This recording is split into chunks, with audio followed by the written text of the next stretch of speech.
Hello viewers, and welcome to another edition of the Alliance Talk interview series.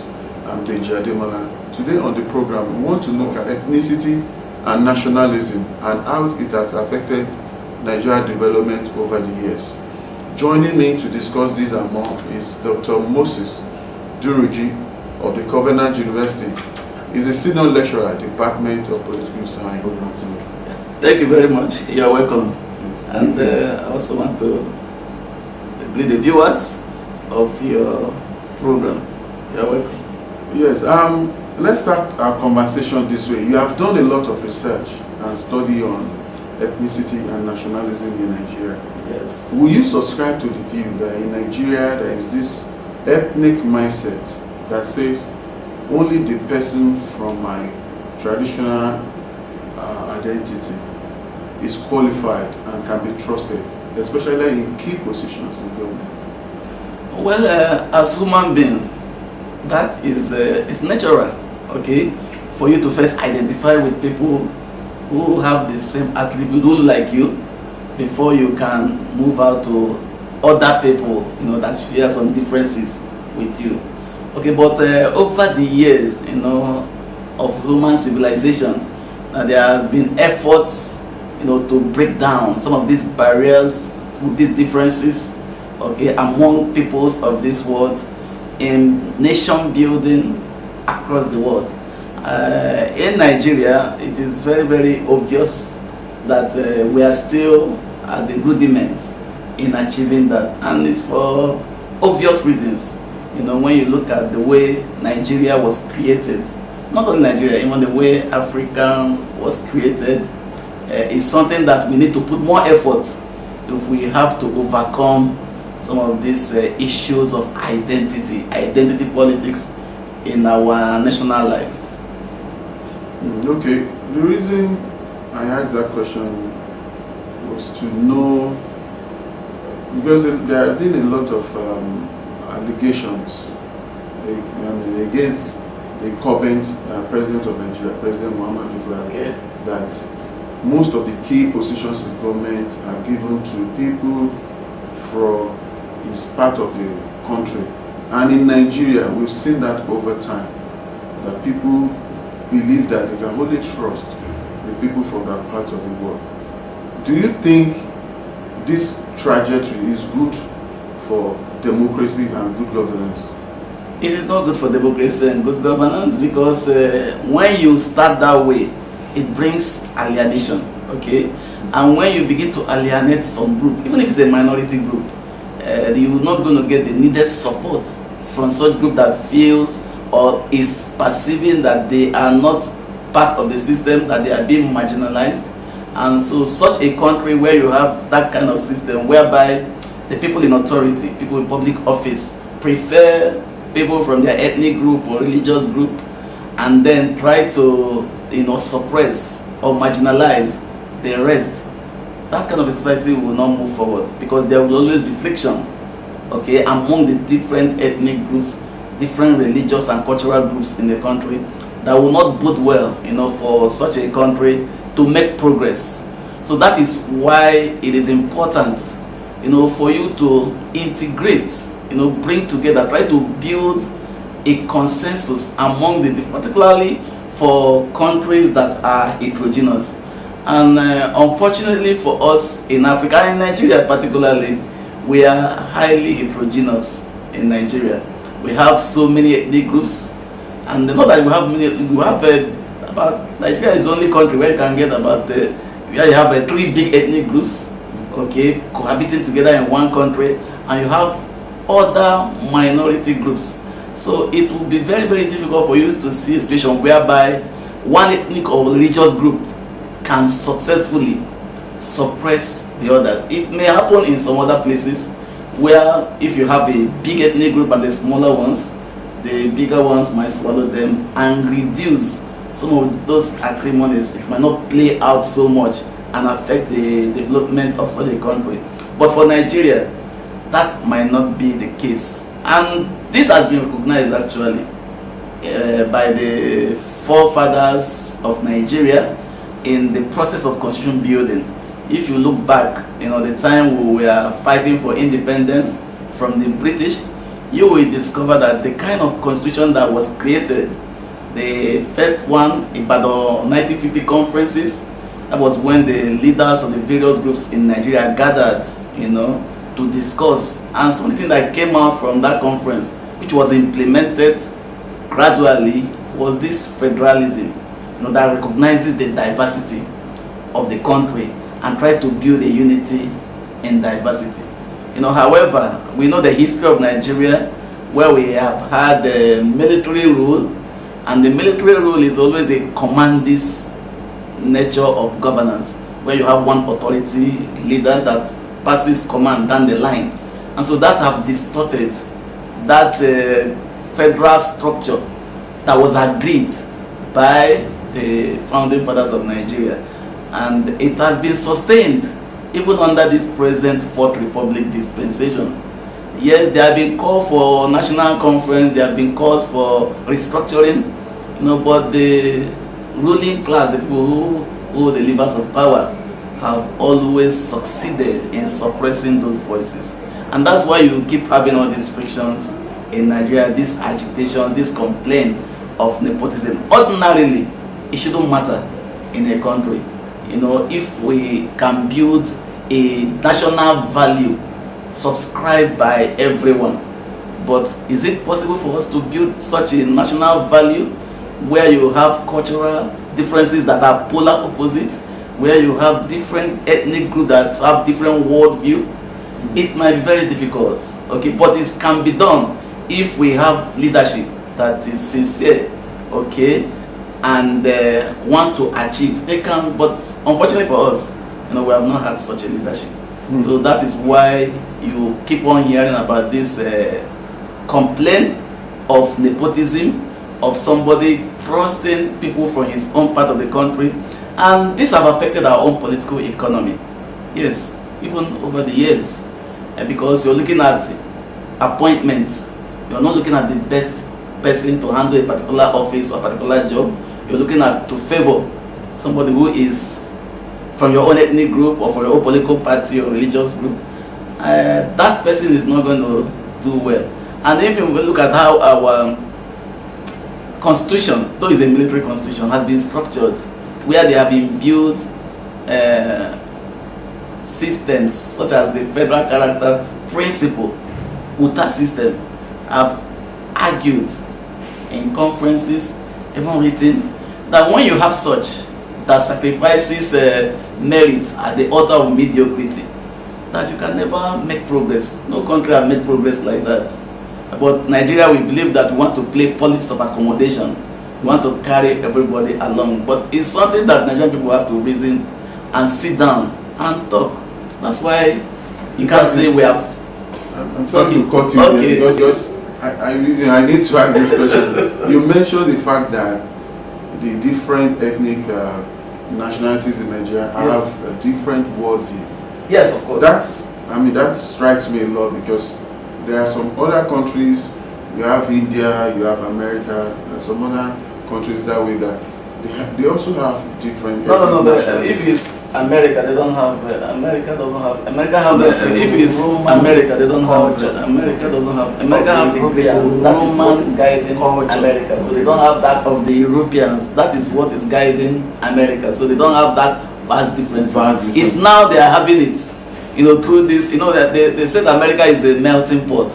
Everybody comes, but you have to subscribe to that culture. Now, but you see that there are people who are coming in from Latin America who still speak Spanish, and it's creating problem in America today. That's why you see Trump saying he wants to build a wall to stop those people. You're seeing a lot of people from Islamic backgrounds that are coming into America that is not subscribing to that culture. Okay, yeah, but when America was established in the 17th century, you have people coming from different parts of Europe. But that Greco-Roman culture that has been there over the years in Europe is what was imported to America. That was what they used, to build America. It is coming right now, but there's a pushback, and that pushback was what have given rise to Trump. They call it new populism, even in Europe. okay, trying to allowing immigrants from different parts of the world. There are people who are showing resistance. It was what led to the Brexit in the UK, allowing people coming into their country and trying to distort sort of, their culture, that's value that they hold strong to.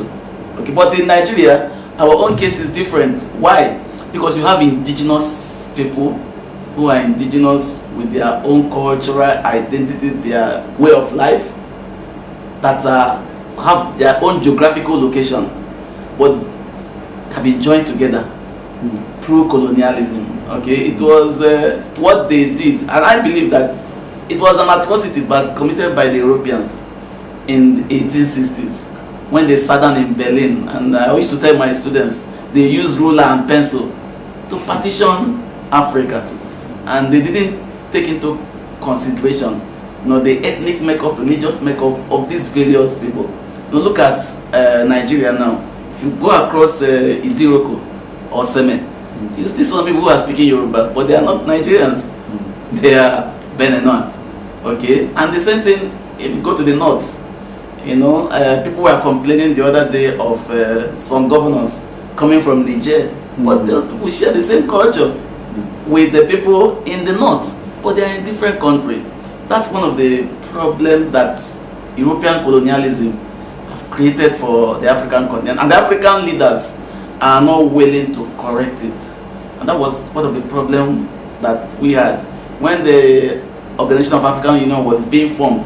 There were a lot of ideas of how to build the newly emerging African countries, but of course the conservative elements were the ones that had their way, and they are able to sustain the boundary created by the colonialists. And when you have such, and you don't have strong leaders, visionary leaders, imagine, to inspire the people to move, overcome these differences.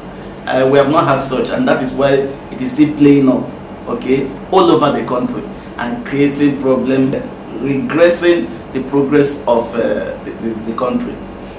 I would like to know your views about restructuring. Okay. Let's, considering the fact that from the picture you painted so far about the different worldview that we have as ethnic nationalities, how do we achieve unity? How do we achieve togetherness, which will cause development, in the country? Yeah, thank you very much. How do we achieve? That's where I have some views that I've expressed in some places, and people have got these radical views. There are in Nigeria now, there are people who talk about that restructuring, and they say the best way for us is to go back to the 1963 Constitution, which was negotiated. But even that 1963 Constitution still have a problem. Because it's discovered that during that period of First Republic, there were some minority groups in Nigeria who didn't like the structure, the configuration of the country, which was what the military exploited, especially during the Civil War, the Nigerian Biafran War, by creating 12 states. So my own idea of restructuring is that if we want to do restructuring, let us do a restructuring that is total, okay? And I made reference to Europe, that for so many centuries, Europe was governed as suzerainty, where you have one powerful empire controlling a very vast land of European territory, and that lasted for so many years, until during the so many interwar years among European countries, that was fought for so many years until they gathered and agreed for a peace, which was what led to the Peace of Westphalia. It was signed in 1648, that created the nation system that we have today. When countries are referred to as nation states. Why are they referred to as nation states? Because it's a culturally homogeneous group of people forming their own country. That's how we had England as a country, you have France, you have Germany, Austria, and so many states like that in Europe. These are homogeneous, and that created a spirit of competition among those European countries, and eventually led to what we know in history as industrial revolution. Because when you have such kind of system, it inspires the people to work, okay, hard. And that was what, and today, those years of interwars, tribal wars in Europe, is something that is unthinkable right now. That European countries that used to fight, divide themselves. In fact, the Second World War, which was the last one that was fought, about 8 million souls perished, civilization, brought down. But you can never think about that kind of rivalry between France and Germany again. Now they have come together, naturally under the European Union platform. In fact, they even created the European Union Constitution, though they were faster than they could run, but which was rejected. They wanted to create a United States of Europe. But at a point in time, they were united, run as an empire, but they came and split, everybody on their own, and later on they started coming together again. Okay, but that brought progress to Europe. Okay, that we have not experienced in Africa. Had it been there was no colonial distorting our progress, we could have had such. The Fulani started something like that in the north, okay, when they were having a lot of conquests. Even they have come up to Ilorin, but of course the European intervention altered that for them. Okay, but the point there is we could create a system like the restructuring you're talking about, where nationality group, nation states, and there are so many of them in Nigeria, not as defined by the government. Okay, so allow the people the freedom to find out whether do you really want to be part of Nigeria. We need to ask that question. It's a question that we are afraid to ask, but I don't know why we should be afraid to ask that question. You should ask the nationality group, are you willing to be part of Nigeria? And if they say yes, okay, how then can we create the Nigeria that we want? But if any group says no, yes, let that group go. Ethiopia tried, I'm right as you came in now, I'm writing, there's a chapter, I'm contributing comparative federalism with some persons. And trying to suggest the Ethiopian model for Nigeria, because Ethiopia had that problem for a very long time. There were conflict among the different ethnic groups. Eritrea, that was part of them, was also having a war. So at a point, they came for a national conference where they agreed, created a federal constitution based on ethnic boundaries. So it's not the kind of state that we create in Nigeria today, where, for instance, you have a place like Benue State, and you have the Thieves and Idoma. Yes, you have Idoma and Thieves, and the Thieves are the majority. So in the history of that state, no Idoma have emerged as a governor because they are the minority. Why can't you create a system where you can have an Idoma state, an Igala state, okay, a Thief state? You don't need to be splitting the Thieves in Benue, in Taraba, in Plateau. Bring them together, okay? You don't even need to split like Yoruba, the bigger ones. They can come together as a state, yes, and then begin, because that will help go a long way. Because if you create such a system, yes, it might be difficult starting it, but with time, it creates that competition that at a point there might even be need to merge. And that match will not be the one that is forced. It will be the one that is agreed on a term by these various groups. And that will be the thing that will bring progress. People have been talking about African Renaissance. That is something that can bring that African Renaissance. Okay? Because Africa is blessed. If you look at the way God has blessed Africa, kind of in the tropical region, look at our vegetation, look at what God has buried under us. And even the human capital, we have it. But why are we lagging behind in Africa? Why are we lagging behind in Nigeria? We don't have any basis, okay, for that. It is just the character of the Nigerian state, okay, particularly distorted by the military, and some people are sustaining it for selfish reasons. That is what is pulling this country back. And I think that if we can get sincere leaders who would even take a little step, because that little step might become something big, never know where it could take us. talking about this issue of restructuring. People have agreed now that that restructuring based on this so-called 6th zone that is not recognized will be the first step to start. But I don't actually subscribe to that 6th zone arrangement.